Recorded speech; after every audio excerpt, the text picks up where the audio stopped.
Shafasha dukure Nyarenga nk'ibyo ririko reba nayo ngiyi kirakanda iyo jojo bijigo bijigita umusozi aho yiriwe nta rungu nta maganya nta gahinda mash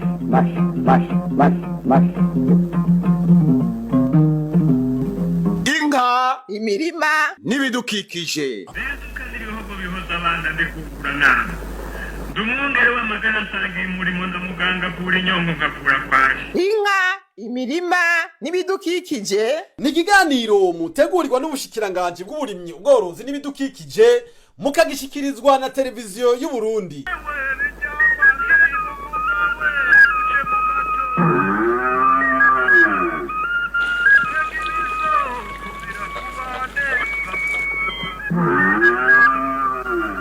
turime tworore kijambere tubungabunga ibidukikije. Ivu, ibidukikije, amaboko y'abantu n'imbuto nivyo bintu vya mbere bituma igihugu gishobora gutera imbere mu bijanye n'uburimyi.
Amashira hamwe na leta n'abandi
Uko umwaka utashe amakungu yamahimbaza umunsi mukuru wahariwe imfungurwa mu kwezi kwa Gitugutu igenekerezo rya 16.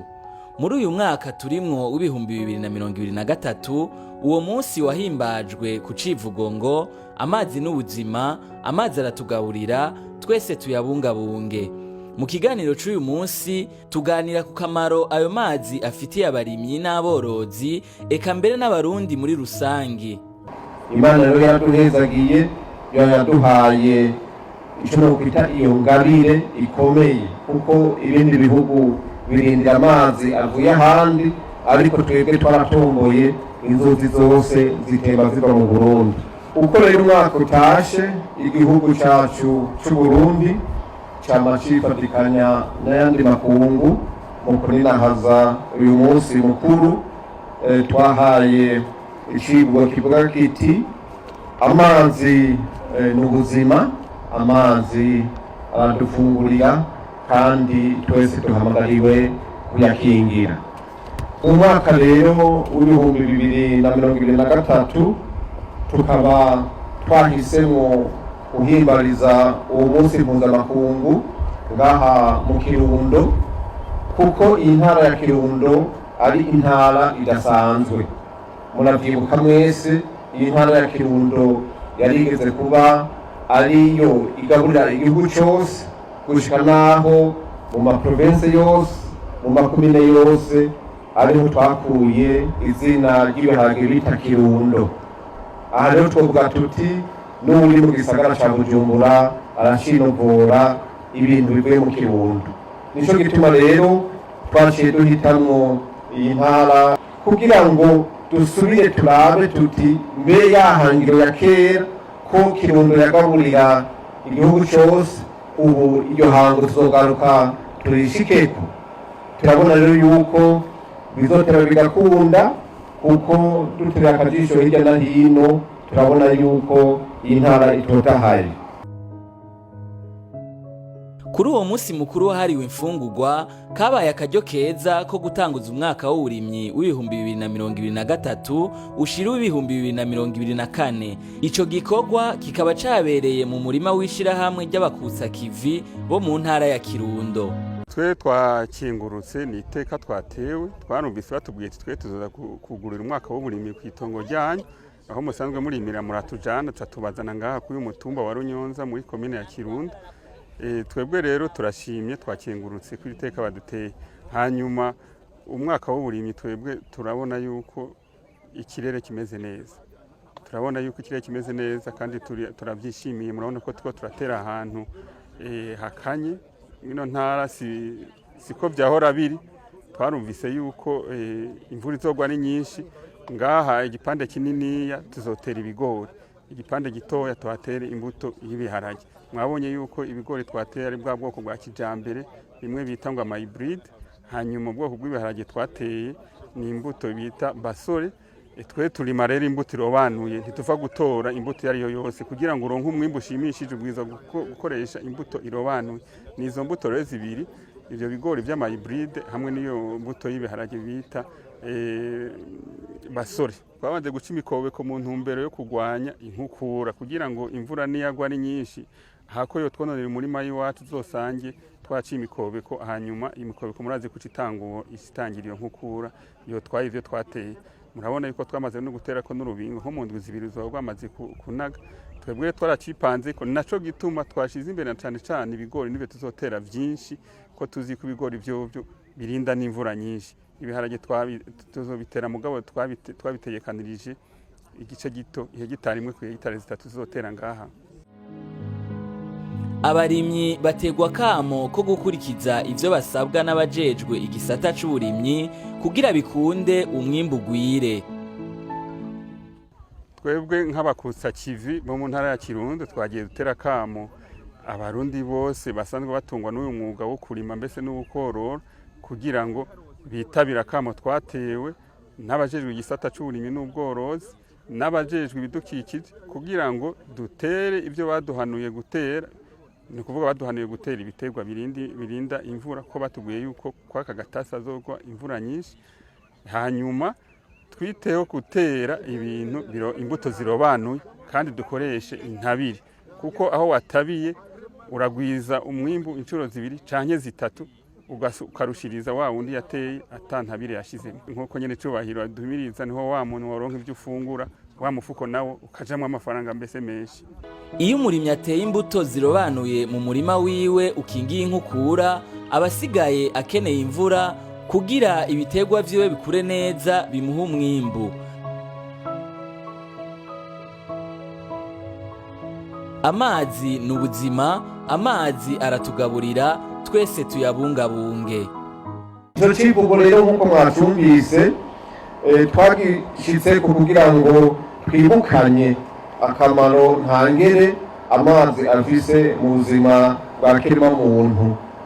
Benshi baravuga bagarutse ku kamaro k'amazi ariko biraba ngombwa yuko dusubira tukakamuganza kuko twarabonye yuko amazi niyo nkingi y'iterambere. Kugereye igihugu cacu ico civugo twababwiye ni inkoramutima kuko kirajyanye n'umwitwarariko dufise wo gukingira amazi na cyane cyane ko tuzi ariyo soko ry'ubuzima bwacu. Ahatari amazi ntitworonka imfungurwa kuko nkuko mubizi ibiterwa bikenera amazi kugira ngo biduhe umwimbu. Ntitwobaho kuko dukenera kunywa amazi imisi yose kandi ibikorwa bya misi yose bikadusaba gukoresha amazi. Eka mbere n'ibitungwa byacu ntibyoheza ngo bibeho kuko nabyo bikenera kunywa amazi. Ibinyabuzima byose biba ibiri mu mazi biba ibiri hejuru byose bikenera amazi. Amazi rero ni karahara mu ruganda ntibacura kuko ubuzima bwacu ntibwoshobora kubaho atamazi dufise. Nico gituma rero duhamagarirwa gukingira amasoko, duhamagarirwa gukingira imitumba, duhamagarirwa gutera ibiti kugira ngo amazi abandanye aboneka ku rugero rushimishije. Igihugu cyacu gikikijwe n'amasoko menshi atemba amazi kandi amazi meza. Numvuga nti n'agashimwe Imana yaduhaye. Amazi adufitiye akamaro kanini cyane. Twarigishije abana turakuramo amatongo turanubaka. Urumva yuko mu mafi twarayarobye aratugirira akamaro aratuzamura. Ubu turabona yuko tufise aho twigejeje.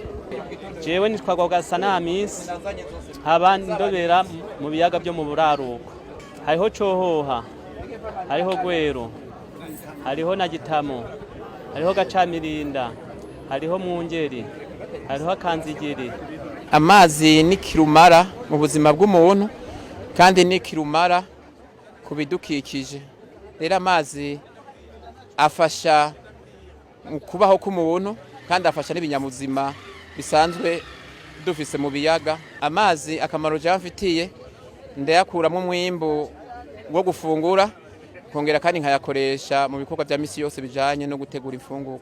Izisama kune tuzanaza izi mubona z'umuhondo tuzigurisha ikiro 800, izi zimeze nk'isombi ikiro 600. Hari amafi y'ubwoko bushika 5.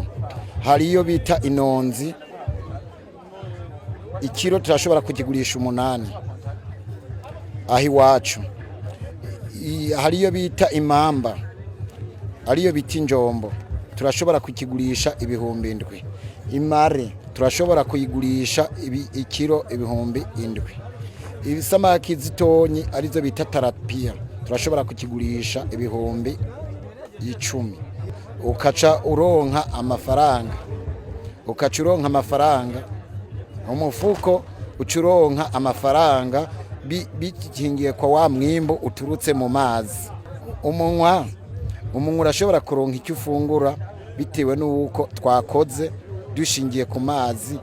Mwene icyubahiro nawe yaraduhaye uburyo bwo kugira dushobore kwiteza imbere dukoresheje korora ifi. Amazi je amfitiye akamaro kenshi cyane gose, avamwo ifi dushobora gufungura akavamwo akaboneka amazi dushobora kuvomeza imirima agashobora kuvamo n'iyindi myavu bahingura bakuye mu marebe. Amazi aradufitiye akamaro na cyane ko kugira ngo nk'ibitoke bimeruka nuko haba habonetse amazi umuntu akabivomera. Kigira kabiri amazi dusanzwe tuyana hambavu yo kuyanwa nk'ibi bitoke mubona turabikanyaho mw'inzoga. Amazi rero aradufasha kugira ngo tubikanye inzoga igwire. Gituma igitoki kingana nk'uku nk'ahantu tubirima n'ahantu mw'ibumba dufate nko mu gihe c'izuba turabivomera kugira ngo igitoki nticume. Igitoki kitarose amazi nticokura. Amazi atabonetse ntivyokura. Amazi n'ubuzima. Amazi aramfitiye akamaro kanini cyane. Narijya mubona iki kiraya twazanye hano muri uno munsi mukuru twakirimye muri ya ntumbero twahanurwa na nyene icubahiro umukuru wacu w'igihugu cy'u Burundi ati turime indimo yo muci. Iki kiraya rero nakirimye muri wa mugambi wo kuvomera. Ntibyatworoheye kubera twebwe twabikoze turi benshi cyane, aho mu kuvomera duheza tukaza turahana umwanya umwe avomera umwanya uyu uwundi mwanya. Murumva ko amazi aca tugirira akamaro kanini cyane, nico gituma niki kiraya mubona cavyibushe cyane kubera cyarose amazi meza aciye muri yo ntumbero yo kuvomera. Murabona n'amafaranga ko namaze kuyakira mu kanya ndayashira mu mufuko. Aha uyu mugambi twarawakiriye neza kandi turawushigikiye. Amazi arangirira akamaro cyane, ni nacyo gituma nama nabwiye abanyakirundo turafise ikirezi nuko tutabona ivyo ari byo ko turafise amazi. Ivyo rero je ntera ndafise ivyo nkorera hafi y'amazi. Aha mwabonye imboga, mwabonye imivyuka, mwabonye ibitunguru, raba hari intore, byishiro imisusa, ibyo tubikorera hafi y'amazi. Amazi rero aradufitiye akamaro kanini cyane. Nibyo namanateye akama abantu ndababwira nti nibahaguruke bakore kuko turafise ibintu byotuma tudaterwa n'inzara kuko ni imvura itogwa twobaho kubera turafise amazi. Aho duherere turagira imikobeko tugatera ivyatsi ko no korora turoroye tugatera ivyatsi ku mikobeko ku buryo atankukura ishobora kurengeduka ngo icemwo ize konona ya mazi yacu nuko tuyabungabunga. N'aya mazi agwa y'imvura yose twadukwiye kuyegeranya kuko jewe ugeze wanje ndafise ukuntu negeranya amazi yose. Ndafise ibigega nakoze byo kwegeranya amazi kuko jemba no kwitaba wanashaka mugabo turafise amazi dukoresha mu mazu ayo twikoreye twebwe nyene twegeranya y'imvura. Turafise amazi tuvomeza ibitegwa hafi yo muhira mu mazi nyene twirondereye y'imvura. Ubwo rero hamwe ho ayo mazi yo mu myonga ni ikintu gikomeye cyane kuko dukwiye kuyabungabunga kuko aradufitiye akamaro. Ubwa mbere ho urumva ko twebwe tukunda kugira imikobeko n'ababa hafi iwacu tubabwira tuti ni mushire imikobeko ku misozi no mu mirima kugira ngo inkukura ntiyave itembana yasi kuko yasi niyatembanwa nta kanovera ica yiroha mu mwonga n'aya mazi akaca yononekara. Turafise amagroupe twigishirizamo kugira ngo abantu bose bashobore kudukurikira kugira ngo bashobore kurima neza bashobore kwimbura kuko nk'ubu amatongo rero yaraze dutegerezwa gukoresha ubwo buhinga bwo kurima bike twimbura vyinshi. Murumva rero ko amazi afitiye akamaro kanini ikiremwa muntu, eka mbere ngo ni inkingi y'amagara meza. Dusubire rero twibukanye kandi ko amazi meza ari inkingi y'amagara meza. Naho biruko haracibonekeza hatari hake bagisesagura amazi meza ugasanga ku mabombo rusangi amazi yirirwa yisesa abantu bayabona bagaca iruhande birenganira. Tugasaba rero yuko amazi yofatwa nk'itunga rusangi aho atamuntu n'umwe yokwirengagiza abonye ariko yisesa. Imbere yo kurangiza nagomba nshimire bimwe bivuye ku mutima abo bose bamaze gutahura akamo k'amazi, akamo twatewe ko gukingira no kubungabunga amazi mu kuyakoresha mu byo dukenera, tukayakoresha neza, tukamenya ko iba ryose rikorotse ari ubutunzi kandi dutegerezwa kubungabunga. Nongere nkubitira akagohe abo bose bazi yuko amazi ari itunga ridakama, ariko bibuke yuko impande zimwe tudakingiye amazi aja kugabanuka. Arico gituma tuvuga tuti amazi ni ubutunzi kandi tudakingiye bushobora kugabanuka cyangwa bugahera. Arico gituma duhamagarirwa kubungabunga iyo tunga Imana yaduhaye. Ahantu hose rero hari inzuzi, ahantu hose hari isoko, dusaba rero kuhakingira, na cyane cyane mu gutera birya biti, cyane cyane mu mirima turima, tugahamagarirwa gutera ibiti bibana n'indimo, tugatera ivyamwa kuko biheza bikadusahiriza no mu kwinjiza ubutunzi.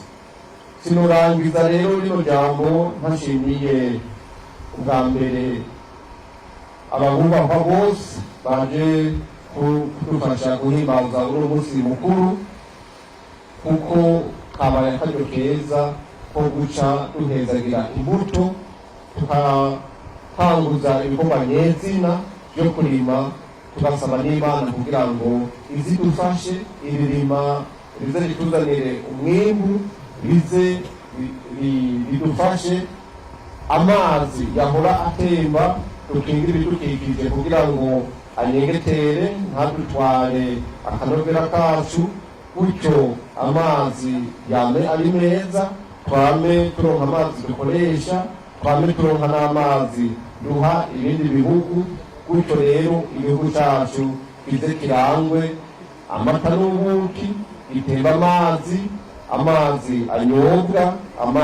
anyobwa adahinguwe, gutyo rero tubone ko Imana yaduhaye iteka ntangere.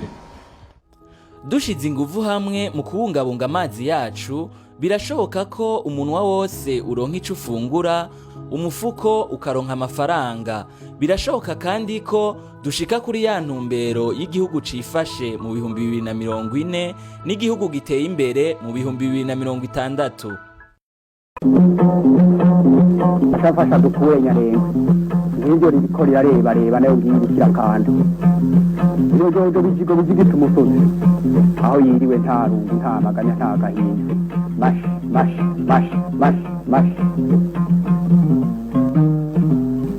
Inka, imirima n'ibidukikije. Bezuka n'ibihugu bihoza abana ndikugura nama. Dumwongere w'amagana nsangiye umurimo ndamuganga pura inyongo ngapura kwaje. Inka, imirima n'ibidukikije ni ikiganiro mutegurirwa n'ubushikiranganji bw'uburimyi, ubworozi n'ibidukikije, mukagishikirizwa na televiziyo y'u Burundi.